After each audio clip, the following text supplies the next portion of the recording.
Oh, to. Ito specific to. Sabi ni Peirce, there are only 4 ways that people fix it. Number 1, ito yung sinasabi na method of tenacity. Ano yung method of tenacity? Yun yung ginagawa ng mga tropa ni Gabe. Ganito. Tatakpan yung tenga, tapos sabihin, clothing is not a factor, clothing is not a factor, clothing is not a factor. Pag nagpapaliwanag, method is not a factor, method is not a factor. It's fixed. Why? Because you keep believing it. That's how we fix it. That's how we do it. Think about it. Oh, natatawa kayo, di ba? Ngayon, takip tenga, sabihin mo, clothing is not a factor, clothing is not a factor. Pag magsalita, actually, clothing is not a factor, clothing is not a factor. That's how we fix it. 1, you just keep saying, you look like a stupid person, that's why you're wrong. It's not a factor, it's not a factor. Ha? Alam nyo na. Number 2. Sino makakano number 2? Method of authority. Paano? Professors, doctors, teachers, parents, priests. We just believe them. That's how we fix it. Oo nga moment, no? Oo nga, that's how we fix it. O, dalawa na. Sabi nga ni Peirce, knowledge, ang source lang ng knowledge is 2 things. 1, authority. 2, reason. But anything derived from reason comes from authority. Okay. So, dalawa na. 1, method of tenacity, takpa mo lang yung tenga mo. Kasi pagpilitan mo lang yung gusto mo. That's how we fix it. Number 2, we listen to the experts, influencers, our priest, our pastors, our teacher, our parents. That's it. That's how we fix it. The second way. Sunod, yung pangatlo is tinatawag na a priori. Ano ibig sa a priori? By reason alone. Ito yung tinatawag na theoretical deduction. Like for example, you make a deductive argument. May doubt ka kunyari. Okay, if I doubt that, I do a theoretical deduction sa idea ko. And then kapag napunta ako sa conclusion, logically, pag napunta ako sa conclusion na certain, then it's fixed. Right?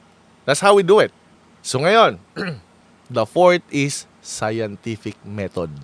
Pag-ahaluin mo ngayon yung deductive, inductive, and abductive reasoning. Experiment. Yeah, the scientific method. Huwag niyong i-confuse yung scientific method sa science, ha? Okay, there are a lot of fields that actually use scientific method but not science, like psychology. Okay? Okay? So, yun yung 4 na fixation. Okay, ano problem sa 1? Ang problem sa method of tenacity is dogmatic. Being a close-minded, correct. The problem with number 2 is there are a lot of authorities. One authority can be contradicted with another authority in the same field. Like how science works. Theories, scientists, doctors, lahat.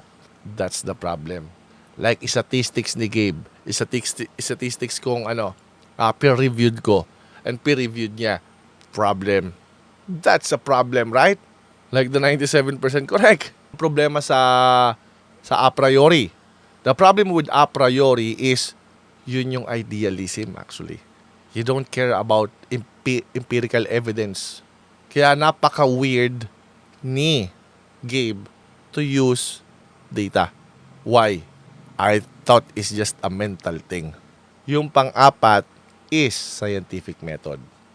Sabi ni Peirce, the most reliable one is the scientific method. Pero dinefine niya lang kung paano natin finifix yun.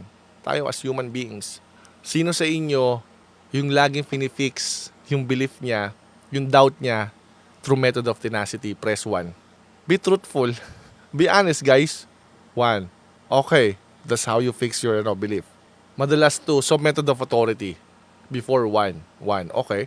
2. Okay. Sa method of authority yung iba. 1 before si Kong Jenny. 4. Scientific method yung niya. Now mostly 2 or 4 na. Okay. What is 1 Tito Kayo? Method of tenacity. You just cover your ears and just keep repeating the mantra of what you believe. Like for example, The clothing is not a factor, clothing is not a factor. Kapag may kasalta sa harapan, stupid, clothing is not a factor. Ganon. That's method of tenacity.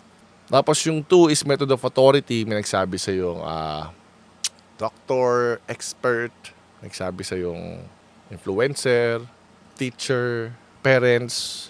Yung 3rd is a priori, reason, theoretical deduction. 3 sometimes 2. Maganda din na nakikinig ka for each perspective and create a conclusion for you gathered info. Sa 3 pa rin ako. Okay. Yung parang madalas ginagawa o nagagawa natin yun during our childhood. Method of authority. Kasi sa magulang natin, right? Sabi ng teacher natin, right? Yun. 2 ako, boss, kasi mas naniniwala ako yung kung expert sila sa kung saan sila gamay, hindi sa pansarili lang. May problema yan. Pero okay, sige.